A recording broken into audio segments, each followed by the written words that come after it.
तो last episode में हम लोगों ने देखा था कि हाउटियन की फाइट एक वॉरियर के साथ हो रही होती है जो कि बहुत ही ज्यादा पावरफुल बीस्ट को यूज कर रहा था। उस बीस्ट ने मुई की 6 टेल्स को बिल्कुल उखाड़ कर रख दिया था, जिसकी वजह से उसे बहुत ज्यादा तकलीफ होती है। बिल्कुल थक हार कर वापस से हाउटियन के पास आ जाती है, तो हाउटियन उसका हौसला बढ़ाते हुए उसे दोबारा से इवॉल्व होने में मदद करता है। जिसके बाद हम देखते हैं कि मोई की बॉडी के अंदर से बहुत ही पावरफुल फ्लेम्स बाहर निकलने लगती हैं और देखते ही देखते मोई 6 टेल्स से अब डायरेक्टली 9 टेल्स में ट्रांसफॉर्म हो जाती है और वो पलक झपकते ही उस आइस बीस्ट को हवा में ऊपर ले जाकर एक जोर से पंजा मारकर हवा में ही पूरी तरह से खत्म कर देती है। मोई की ये पावर देखकर सब लोग, फिर हाउटियन भी कहता है कि सब लोगों ने मोई की नई पावर्स को देख लिया है और वो लोग जान गए हैं कि मोई अब 9 टेल फॉक्स में ट्रांसफॉर्म हो चुकी है, इसलिए ये बात बहुत जल्द शागवान को भी पता चल जाएगी। और दूसरी तरफ हमें दिखाया जाता है कि शागवान को इस बात का पता चल जाता है कि हाउटियन ने अपनी 9 टेल फॉक्स को इवॉल्व कर। ये बात सुनकर वो बहुत ज्यादा गुस्से में आ जाता है और वो कहता है कि आखिर ये लड़का एक के बाद एक एवोल्यूशन कैसे करता जा रहा है। ऐसा तो सिर्फ उसी वक्त मुमकिन हो सकता है कि जब उस लड़के के पास वो ड्रैगन एग हो, क्योंकि मुझे भी अपने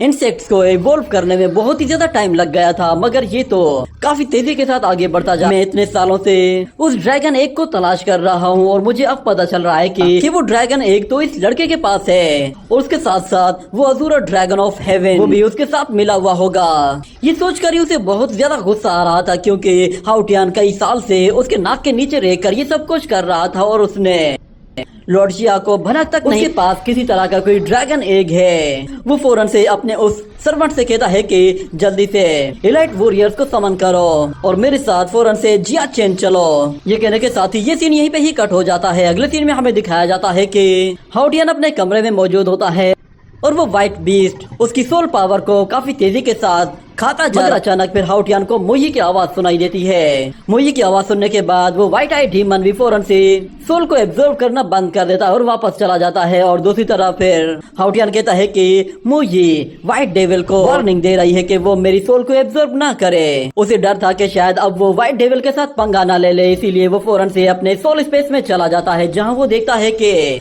मोई उस व्हाइट आई डीमन के आमने सामने आकर खड़ी हो जाती है और दोनों ही बहुत ज्यादा गुस्से में होते हैं और लड़ने के लिए पूरी तरह से तैयार होते हैं। ये देखकर हाउटियन वहीं पे ही खड़ा रहता है और मोई को देखते हुए उसे मोई का पास्ट याद आता है। जब वो बिल्कुल छोटी थी तब से ही वो व्हाइट आई डीमन को चैलेंज करने की कोशिश करती थी। मोई ये बिल्कुल भी नहीं चाहती कि व्हाइट आई डीमन हाउटियन की सोल को एब्जॉर्ब करे, खासतौर पर ऐसा कोई इंसेक्ट जो कि कभी भी फाइट में मेरी मदद नहीं करता।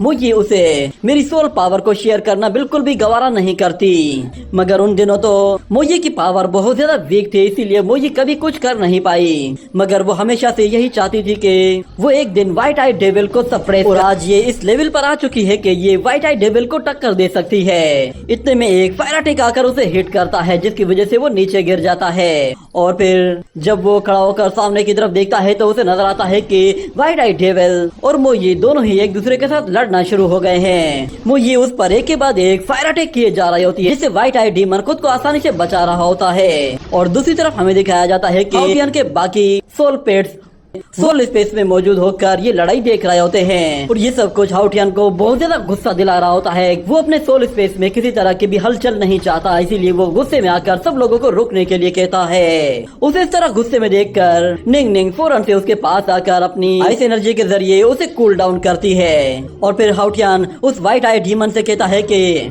तुम मेरे सोल स्पेस में रह रहे हो, इसीलिए तुम्हें मेरे साथ ऑनेस्ट होना चाहिए। तुम मेरी सोल पावर को कुछ ज्यादा ही एब्जॉर्ब कर रहे हो, इसीलिए तुम्हें अब एक लिमिट में सोल एब्जॉर्ब करनी होगी। आज से तुम सिर्फ और सिर्फ मेरी सोल पावर का 20% ही एब्जॉर्ब करोगे। मगर व्हाइट आई डीमन उसकी बात मानने से साफ साफ इनकार कर देता है, जिसकी वजह से हाउटियन गुस्से में आ जाता है और वो अपना साइज बढ़ा देता है और बाकी सारे डीमन भी उसका साथ देते हैं। तो व्हाइट आई डीमन सब लोगों को इस तरह देखता है तो वो गुस्से में वहाँ से चला जाता है। और फिर हाउटियन अपने बाकी सारे सोल पेट से कहता है कि तुम लोग टेंशन मत लो, अब वो सप्रेस हो गया है, इसलिए हम लोग उसका बहुत कम इस्तेमाल करेंगे और मैं अपनी सोल पावर अब तुम लोगों के अंदर डिवाइड कर दूंगा। इस तरह हम लोग व्हाइट आई डीमन पर कम से कम रिलाई करने की कोशिश करेंगे।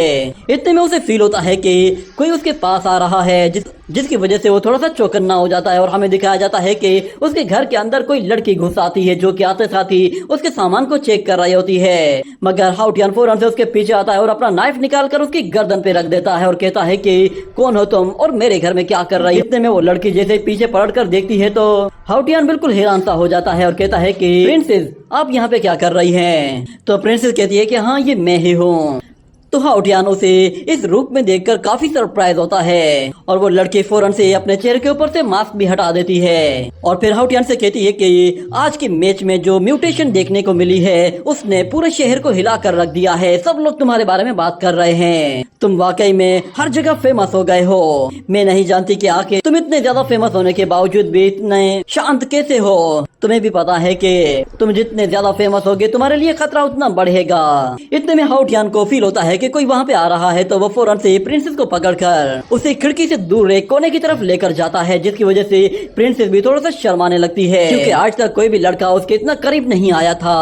वो प्रिंसेस से कहता है कि आप इतनी रात गए मेरे कमरे में आई हैं, आखिर इसका मतलब क्या है? आप ये जानने के लिए आई हैं कि मैं इतना ज्यादा शांत क्यों हूँ, या फिर आप मेरे पेट से मिलना चाहती हैं, या फिर बात कोई और है? ये कहते हुए वो उसकी चेस्ट की तरफ देखता है तो वो फौरन से अपनी नजरें दूर हटाने की कोशिश करता है, मगर प्रिंसेस भी फिर गुस्से में उसे धक्का देकर पीछे हटा देती है और उससे कहती है कि तुम आखिर कहना क्या चाहते हो? तुम्हारी बातों से गलतफहमियां पैदा हो रही है। तो हाउटियन कहता है कि आपको मेरी बात से किस तरह की गलतफहमी हुई है? मैं तो बस आपसे सिंपल क्वेश्चन कर रहा हूँ कि आप इतनी रात को मेरे पास क्यों आई हैं? क्या कोई ऐसी बात है जो कि आप किसी और को नहीं बता सकती और सिर्फ वो बात आप मुझसे ही करना चाहती हैं? अगर ऐसा है तो फिर आप मुझसे वो बात कर सकती हैं, मैं आपके सामने खड़ा हूँ। तो प्रिंसेस थोड़ी देर के लिए खामोश होती है और फिर उससे कहती है कि मुझे जरा तुम्हारी वो burning flames nine tail fox देखनी है। ये सुनते ही हाउटियन कहता है कि बस इतनी सी बात। ये कहते ही वो फौरन से मोई को समन करता है। मोई अपने सामने प्रिंसेस को देखती है तो वो फौरन से उछलकर उसके पास चली जाती है और उसे देखकर प्रिंसेस भी बहुत ज्यादा खुश होती है और उसे प्यार करते हुए अपनी बाहों में ले लेती है। और इतने में अचानक फिर हाउटियन को कुछ फील होता है और वो कहता है कि जरा एक मिनट रुको। तो प्रिंसेस उससे कहती है कि मैं जानती हूँ कि तुम हमसे कुछ चीज छुपा रहे हो और शियागुआन भी ये बात जानता है और हमें ये बात पता चली है कि तुम इस वक्त रात के अंधेरे में ये शहर छोड़कर कहीं जाने वाले हो। मैं बस तुमसे इतना कहना चाहती हूँ कि तुम जहाँ भी जाना चाहते हो तुम जा सकते हो, मगर मोई को तुम सिर्फ मेरे पास छोड़कर जाओ। मैं तुम्हें इस बात की गारंटी देती हूँ कि इसे कुछ भी नहीं होगा। जब तुम बहुत ही ज्यादा स्ट्रॉन्ग बन जाओगे और शियागुआन को हरा पाओगे उस वक्त मैं मोई को तुम्हें रिटर्न कर दूंगी। ये बात सुनने के बाद मोई फौरन से उछल कर अपने मास्टर के पास चली जाती है, जिस पर हाउटियन कहता है कि प्रिंसेस मेरे ख्याल से आपका ख्याल अच्छा है, मगर मोई ने आपको इस बात का जवाब दे दिया है कि वो किसके साथ रहना चाहती है। ये सुनकर प्रिंसेस थोड़ा सा उदास हो जाती है और वो कहती है कि हाँ मैं समझ गई, वो तुम्हारे साथ रहना चाहती है और वैसे भी उसे चुनने का हक है कि वो किसके साथ रहना चाहती है। मैं उसे किसी तरह भी कंट्रोल करना नहीं चाहती। मैं बस तुम्हें इतना बताना चाहती हूँ कि मेरे जितने भी गार्ड्स हैं वो सारे के सारे शियागुआन के जासूस हैं और उनमें से कुछ गार्ड्स को शियागुआन ने सिर्फ और सिर्फ बलि का बकरा बनाने के लिए रखा हुआ है। अगर तुम्हें लगता है कि तुम यहाँ से सबकी नजरों से छुपकर भाग सकते हो तो फिर तुम बिल्कुल गलत हो। ये कहने के बाद अगले सीन में हमें दिखाया जाता है कि दो गार्ड्स किसी का पीछा कर रहे हैं। चीज उन्हें फील हो रही होती है और वो लोग उसका पीछा करते हैं तो वो रुकने का नाम नहीं ले रही थी, जिसकी वजह से एक गार्ड अपना घोड़ा लेकर उन लोगों के बिल्कुल आगे आ जाता है और कहता है कि जब तक लॉर्ड शिया यहाँ पर नहीं आ जाते यहाँ से कोई भी बाहर नहीं जा सकता। आप लोग जो कोई भी हैं प्लीज वापस चले जाएं। ये कहने के बाद हमें दिखाया जाता है कि हाउटियन सब लोगों के सामने आ वो लोग देखते हैं कि प्रिंसेस उसके साथ मौजूद है और फिर हाउटियन उन लोगों से कहता है कि अगर तुम लोग मुझे यहाँ से नहीं जाने दोगे तो फिर सोच लो मोई वो तुम्हारी प्रिंसेस का क्या हाल करेगी। ये कहने के बाद मोई भी जानबूझकर अपने पंजे निकाल कर दिखाती है। दूसरी तरफ प्रिंसेस फिर डर के मारे उन सब लोगों से कहती है कि बस बहुत हो गया, फौरन से इसे रास्ता दो वरना ये मुझे मार देगा। मगर वो वॉरियर कहता है कि प्रिंसेस आप ये क्या कह रही हैं? अगर ये लड़का आपको किडनैप करके यहाँ से ले जाएगा तो फिर सारी दुनिया में हमारी बदनामी होगी। मगर फिर प्रिंसेस के डांटने की वजह से वो लोग उसे रास्ता दे देते हैं और हाउटियन वहाँ से निकल जाता है और वहाँ पे मौजूद एक दूसरे वॉरियर साथी से कहता है कि जल्दी से ये इन्फॉर्मेशन लॉर्ड शिया तक पहुँचाओ। और दूसरी तरफ हमें दिखाया जाता है कि हाउटियन प्रिंसेस को लेकर महल से बहुत दूर आ चुका होता है और अपने बीस्ट को एक जगह आकर रुकने के लिए कहता है और उसके बाद वो प्रिंसेस की तरफ देखता है तो वो फौरन से नीचे उतर जाता है। कुछ देर के लिए वो भूल ही गया था कि वो प्रिंसेस के साथ है, मगर फिर प्रिंसेस खुद से उस बीस्ट के ऊपर से उतर जाती है और हाउटियान से कहती है कि अगर तुम्हें अपनी जान प्यारी है तो यहाँ से जितना जल्दी हो सके दूर निकल जाओ। ये कहने के बाद मोई फौरन से हाउटियान के पास चली जाती है और हाउटियान कहता है कि मैं बिल्कुल ऐसा ही करूंगा और मैं आपसे माफी भी मांगना चाहता हूँ क्योंकि सिचुएशन कुछ ऐसी हो गई थी कि मुझे मजबूरन आपका फायदा उठाना पड़ा। मैं अपने बैड बिहेवियर की वजह से आपसे माफी चाहता हूँ और क्योंकि आपने मेरी जान बचाने के लिए मेरी मदद की तो इसके लिए मैं आपको थैंक्स भी कहना चाहूंगा। आपका ये एहसान मैं अपनी सारी जिंदगी याद रखूंगा।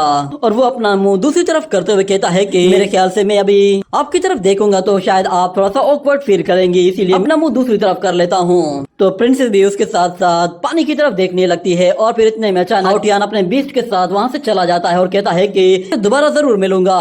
उसके जाने के बाद हमें दिखाया जाता है कि एक वॉरियर वहाँ पे आ पहुँचता है और प्रिंसेस से कहता है कि आप बिल्कुल भी परेशान ना हो, हमारे गार्ड्स बहुत ही जल्दी यहाँ पे पहुँचने वाले हैं और वो आपको पैलेस तक वापस लेकर जाएंगे। मैं जाकर जरा धोखेबाज को सबक सिखाता हूँ। ये कहते ही वो हाउटियन के पीछे चला जाता है और इस तरफ प्रिंसेस फिर हाउटियन के बारे में कहती है कि तुमने जो कुछ भी कहा है उसे जरूर पूरा करना। इसके बाद अगले सीन में हमें शागवान को दिखाया जाता है जो कि अपनी इलाइट आर्मी के साथ हाउटियन को ढूंढने के लिए जिया चेंग की तरफ जा रहा होता है। मगर इतने में एक वॉरियर लॉर्ड शागवान के पास आता है और कहता है कि अभी अभी हमें एक नई इन्फॉर्मेशन मिली है। हाउटियन जिया चेंग सिटी को छोड़कर रातों रात ही सीधा वेस्टर्न टॉम डोमेन की तरफ चला गया है। हमारा एक गार्ड यान उसे अभी कर रहा है। तो शागवान उन लोगों से कहता है कि सभी किलिंग इन वो को मेरी ये बात बता दो, मेरा ऑर्डर मिलते ही फौरन से मेरे पास पहुंच जाओ। हम लोगों ने हाउटियन को हर हाल में जिंदा पकड़ना है, चाहे इसके लिए हमें कुछ भी करना पड़े हम लोग करेंगे। ये कहते ही वो लोग अब वेस्ट साइड की तरफ चले जाते हैं। मगर दूसरी तरफ हमें दिखाया जाता है कि हाउटियन अपनी जान बचाकर वहाँ से भाग रहा होता है। मगर दूसरी तरफ प्रिंसेस का एक गार्ड उस पर हमला किए जा रहा होता है। हाउटियन उसे लड़ने के बजाय उससे दूरी बनाने की कोशिश कर रहा था, मगर वो वॉरियर अपने 3-4 सोल पेट्स के साथ एक साथ ही हमला कर रहा था, जिसकी वजह से हाउटियन भी उससे बाल बाल बच रहा था। और भागते हुए वो कहता है कि ये बंदा तो मेरे पीछे चिपक ही गया है। और हम देखते हैं कि वो वॉरियर डेविल वाइन का इस्तेमाल करते हुए हाउटियन का रास्ता रोकने की कोशिश करता है, मगर हाउटियन उस रास्ते को छोड़कर फिर दूसरी डायरेक्शन की तरफ भागना शुरू कर देता है। और वो भागते हुए कहता है कि इस बेवकूफ से तो फिर छुटकारा लेना ही होगा, वरना ये पीछे पड़ा ही रहेगा। ये मेरे भागने की स्पीड को काफी स्लो कर रहा है, इस तरह तो शागवान हम तक पहुंच जाएगा।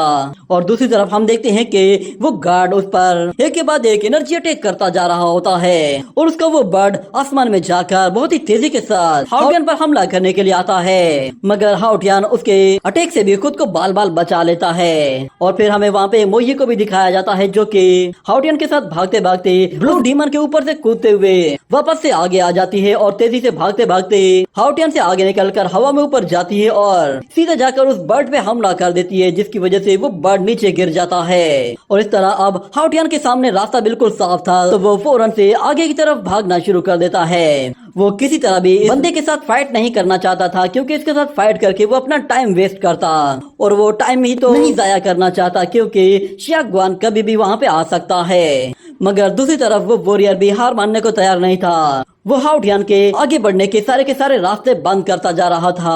और हाउटियन जैसे ही वहाँ से भागते हुए आगे जाता है तो अचानक वो अपने बीस्ट को रोकने के लिए कहता है, क्योंकि उसके आगे एक बहुत ही गहरी खाई होती है। और दूसरी तरफ वो वॉरियर भी रूट्स का इस्तेमाल करते हुए हाउटियन को चारों तरफ से जकड़ लेता है। और इसी के साथ ही ये एपिसोड भी यहीं पे ही एंड हो जाता है।